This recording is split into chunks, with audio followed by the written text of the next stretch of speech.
On this day in 1899, a car fatally struck a pedestrian for the first time in American history. Henry Hale Bliss's death presaged the battle between the 20th century automobile lobby and walkers in U.S. cities. When Henry Hale Bliss, a pedestrian, described on the plaque that stands in his memory as a New York real estate man, was struck by a passing taxicab in Manhattan on the evening of September 13, 1899, the New York Times reported that he was so seriously injured that he could not live. This prediction proved prescient.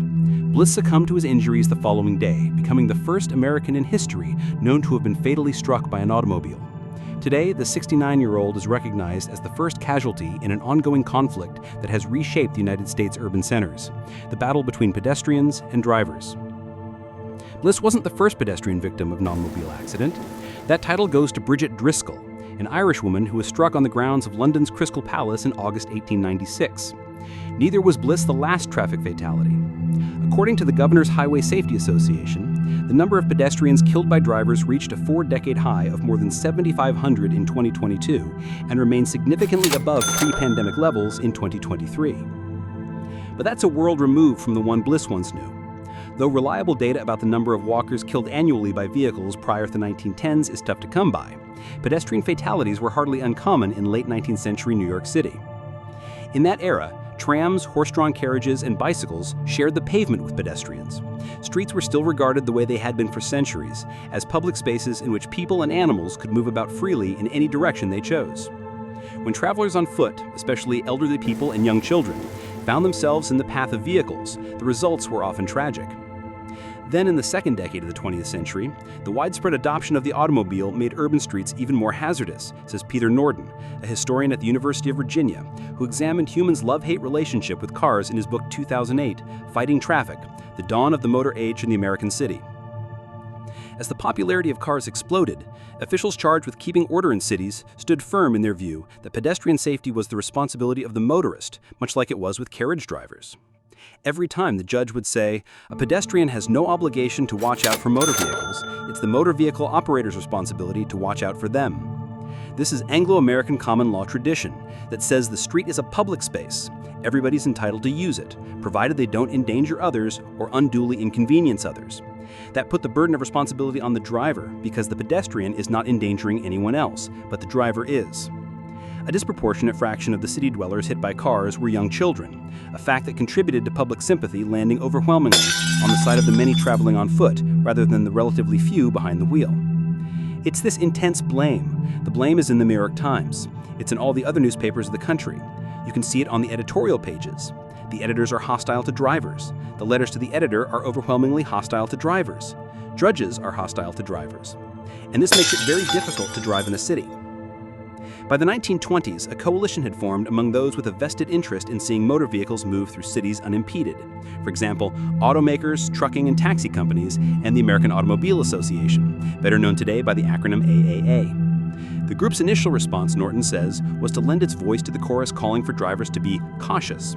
But when actual legislation began to be discussed, such as banning motor vehicles in certain pedestrian-dense areas, or calling for cars to have devices installed on their engines that would prevent them from exceeding a set number of miles per hour, the car lobby changed course in a hurry. In 1923, a ballot initiative in Cincinnati proposed installing a speed limiter on vehicles kept in the city. The measure didn't pass, but 42,000 people signed their names to a petition to get it placed on the ballot. That really got the attention of the automobile people. They had an absolute panic attack about that, and they never went back to the old way of just joining in the safety demands after that. A century ago, very few city dwellers truly needed cars for commuting or daily tasks. In the days before traffic congestion, cars were simply faster than public transit. Anything that interfered with that speed would deprive the industry of a selling point. So the automotive lobby decided it needed to counter the presumption that cars were inherently dangerous, that motorists were risk takers, and that pedestrians were blameless.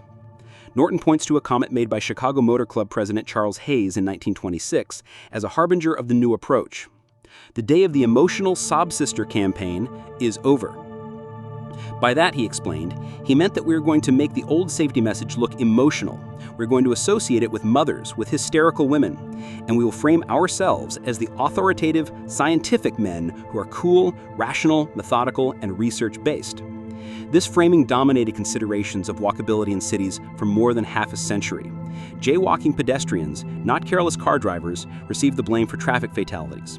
While Norton has documented the prevalence of baby carriage blockades, demonstrations organized mainly by mothers in American cities between the late 1940s and the early 1970s, pedestrian advocates spent those same years losing the messaging war to the motor lobby. The notion that most Americans needed a car to get to work or complete their daily tasks was an idea that pro-car forces worked very hard to promote. Daily driving in general was uncommon until the 1950s.